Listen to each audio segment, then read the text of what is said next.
Hello everyone, welcome আবার new mini blogs. আবার একটা ছোট্টখাটো মিনি ব্লগ নিয়ে চলে এলাম।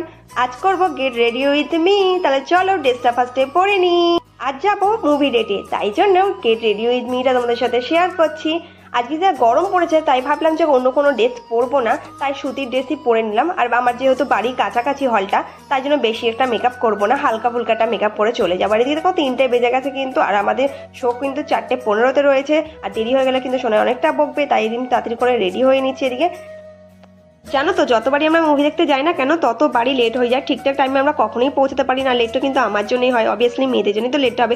আর যতবারই আমি ভাবি না ঠিকঠাক টাইমের মধ্যে এর মধ্যে আমি তাড়াতাড়ি রেডি হয়ে যাবো, ততবারই আমার কখনোই হয় না। আর সোনা কিন্তু আমাকে বারবার বলে দিয়েছে 4:15-তে শো আছে, তাড়াতাড়ি কিন্তু রেডি হয়ে যাবে। আমি তখন হ্যাঁ হ্যাঁ করে দিই। আর এদিকে ছাতার মাথার চুল, এর জন্য তো আরও টাইম লেগে যায়। কী যে হেয়ার স্টাইল করবো এই ভাবতে ভাবতে আরও টাইম চলে যায়।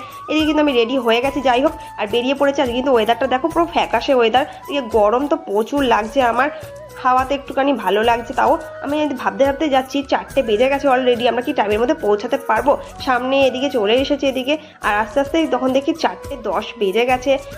ব্যাস, আর কি করবো, গাড়িটা রেখে পার্কিংয়ে ঝট করে তাড়াতাড়ি করে চলে গেলাম লিফটে উঠে উপর দিকে। আর এদিকে দেখো, যতবারই আমরা সিনেমা দেখতে আসি এখানে কখনোই যেই মুভিটা দেখতে আসি সেটার পোস্টার কখনোই থাকে না, কেন জানি না থাকে না। ঢুকতেই কিন্তু ফার্স্টে আমাদের হাতে ধরিয়ে দিয়েছে কিন্তু সানগ্লাস, যেহেতু এটা 3D মুভি ছিল। এতক্ষণ আমরা দেখে বুঝতেই পেরেছি আমরা কি মুভি দেখতেছিলাম, মহা অবতার নরসিংহ মুভিটি দেখতে এসেছিলাম। তবে থেকে এই মুভিটির ব্যাপারে ফোনে শুনেছিলাম, তবে থেকে দেখতে আসা খুব ইচ্ছে ছিল, কিন্তু হয়ে উঠছিল না। ছোট থেকে প্রহ্লাদের গল্প অনেক শুনেছি, কিন্তু কখনো সেইভাবে এই গল্পটা জানা হয়নি পুরোভাবে। আর এই মুভিটা কিন্তু সবাই দেখতে পারো, বড় ছোট সবাই। সত্যি কথা বলতে আমাদের ধর্মের এত সুন্দর একটা প্রচার হচ্ছে এই বইটার মাধ্যমে, যেখানে বাচ্চা থেকে বড় সবাই এই মুভিটা দেখতে যেতে পারি। এখনকার সিনেমা তো খুব খারাপ একটা জগতে চলে গেছে, যে সিনেমা বাচ্চা বলো বয়স্ক বাবা মার সাথেও কি দেখা যায় না, এমন একটা পরিবেশ তৈরি হয়ে গেছে। কিন্তু এই বইটার মাধ্যমে সবাই দেখতে পারবে, আর আমাদের ধর্মের যেহেতু প্রচার হচ্ছে, তাই খুবই ভালো লাগছে এই বইটা দেখতে এসে। আর এখানে কিন্তু অনেক বৈষ্ণব লোকরাও এসেছিল, সেটা দেখেও না খুবই ভালো লাগছিল।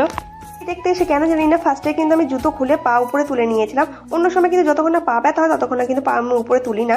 যাই হোক, এই মুভিটি যখন আমরা না বুক করছিলাম ফোনে, তখন দেখলাম হল প্রায় বুক হয়ে এসছে, আর অল্প কটা মাত্র বাকি আছে। তাড়াতাড়ি করে আমরা বুক করে নিলাম। পরে দেখলাম পুরো হল কিন্তু বুক হয়ে গেছে, পুরো হাউসফুল। মানে বুঝতে পারছো কিভাবে হল এখনো বুক হয়ে যাচ্ছে, এক সপ্তাহের উপরে কিন্তু সিনেমাটা হয়ে গেছে। যাই হোক, ধর্মের প্রচার হচ্ছে এই মাধ্যমে, খুবই ভালো লাগলো। তারপর মুভিটি শেষ করে আমরা বেরিয়ে পড়লাম। রাস্তার দিকে যেতে যেতে দেখি মেলাটা চোখে পড়লো, আর ভেতরে ঢুকে কিন্তু দেখলাম মেলাটা পুরো ফাঁকা। যাই হোক, ফাঁকা মেলা কিন্তু একদম ভালো লাগে না ঘুরতে। যাই হোক, ওখান থেকে আমরা বেরিয়ে চলে এলাম। তারপরে একটুখানি আমরা খেয়ে নিলাম চিকেন উইংস, অতটা ভালো ছিল না খেতে। তারপরে চলে গেলাম আমরা রেস্টুরেন্টে, ভাবলাম ডিনারটা করেই বাড়ি ফিরবো। নিয়ে নিয়েছি দুটো এখানে বিরিয়ানি, আর নিয়ে নিয়েছি চিকেন স্যালাড। তারপরে আমরা ডিনারটা কমপ্লিট করে ব্যাস চলে যাই সোনাপুরের দিকে। আর কিনে নিই রাখি, সামনে তো রাখি পূর্ণিমা। তারপরে সোনাপুরে গিয়ে দেখি ও মা, এ তো হচ্ছে